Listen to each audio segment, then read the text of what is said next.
تمسکه بالسنه لتمسکهم بالبدع. این انسان غریب است در چنگ زدنش به سنت، زیرا که اکثر مردم چنگ به بدعت زدن. غریب فی اعتقاده لفساد عقائدهم. این انسان غریب است بر اعتقادش به خاطر فاسد بودن اعتقادشان، یعنی عقیده این انسان دیگر است، عمل این انسان دیگر است، توحید این انسان دیگر است، دین این انسان دیگر است. دین مردم، عقیده مردم، عمل مردم دیگر است. اینها به شرک رفتن، به کفر رفتن، به بدعت رفتن. غریب فی صلاته لسوء صلاتهم.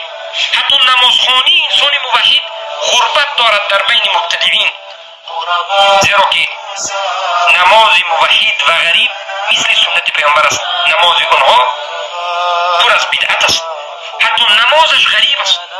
نمازش را وقتی که مردم میبینن انکار میکنن، این چگونه نماز است؟ غریب فی طریقه لضلال و فساد طرقهم. غریب است در طریقش، راه و روش و منهجش، زیرا که راه و روش و منهج اونها باطل است و فساد است. غریب فی نسبته لمخالفة نسبهم.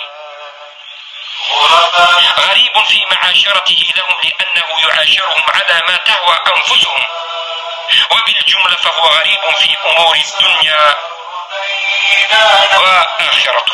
پس این انسان غریب است هم در مسائل دنیوی هم در مسائل اخروی، در بین مردم غریب است. نه خانهش مثل خانه مردم، نه لباسش مثل لباس مردم، نه زندگیش مثل زندگی مردم، نه فکرش مثل فکر مردم، نه عبادتش مثل عبادت مردم، نه دعوتش مثل دعوت مردم. این دیگر است، مردم دیگرند. پس این غریب است هم در مسائل دینی و دنیویش، زیرا که این پیروی از قرآن و سنت و دین و از فهم صحابگان کرد و اونها از پیش خودشان چیزی را که خواستن انجام داد.